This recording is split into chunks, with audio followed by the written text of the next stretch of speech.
جب فرعون دریائے نیل میں غرق ہو گیا اور تمام بنی اسرائیل مسلمان ہو گئے، اور جب حضرت موسیٰ علیہ السلام کو اطمینان نصیب ہو گیا تو اللہ تعالیٰ کا حکم ہوا کہ آپ بنی اسرائیل کا لشکر لے کر ارض مقدسہ یعنی بیت المقدس میں داخل ہو جائیں۔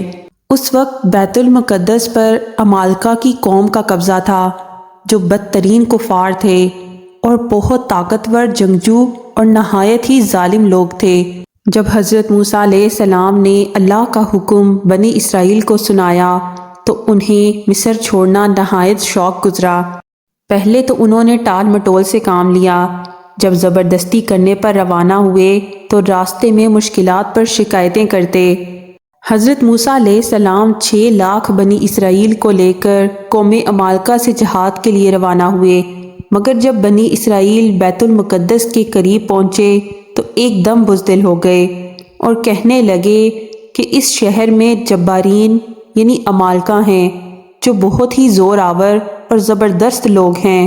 انہوں نے جہاد سے انکار کر دیا، بلکہ بنی اسرائیل نے حضرت موسیٰ علیہ السلام سے یہاں تک کہہ دیا کہ اے موسیٰ، آپ اور آپ کا خدا جا کر اس قوم سے جنگ کرے، ہم تو یہیں بیٹھے رہیں گے۔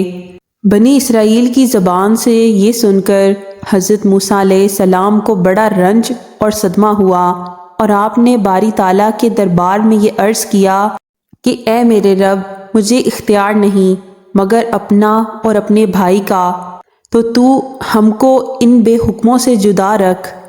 اس دعا پر اللہ تعالیٰ نے اپنے غضب اور جلال کا اظہار کرتے ہوئے فرمایا، تو وہ زمین ان پر حرام ہے، 40 برس تک بھٹکتے پھریں گے اور تم ان بے حکموں کا افسوس نہ کھاؤ۔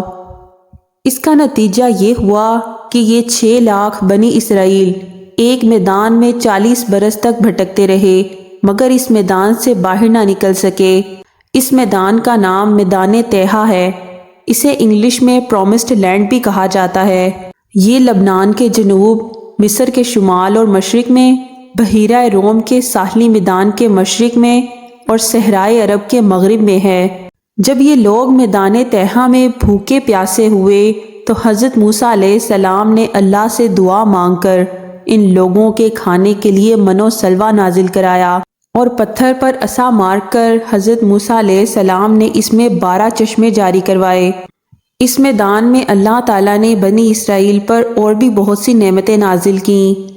رات کو ان کے لیے نوری ستون اترتا تھا، نہ ان کے کپڑے میلے ہوتے تھے، نہ ناخن بڑھتے تھے اور نہ ہی بال بڑھتے تھے۔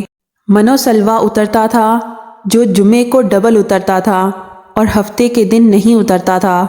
اس واقعے کو قرآن مجید میں اللہ تعالیٰ نے بار بار مختلف عنوانوں کے ساتھ بیان فرمایا ہے، جس میں سے سورہ مائدہ میں یہ واقعہ قدر تفصیل کے ساتھ مذکور ہے۔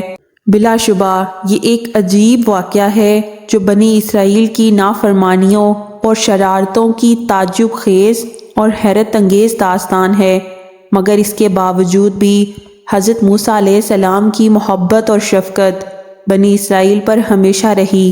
حضرت موسیٰ علیہ السلام کی دعا سے ہی بنی اسرائیل کے لیے کھانا اور پانی کا انتظام ہوا۔ اس سے حضرت موسیٰ علیہ السلام کے صبر اور آپ کے تحمل کا اندازہ کیا جا سکتا ہے۔ اگر اس وقت بنی اسرائیل انکار نہ کرتے جہاد کرنے سے تو ارض فلسطین ان کا ہوتا۔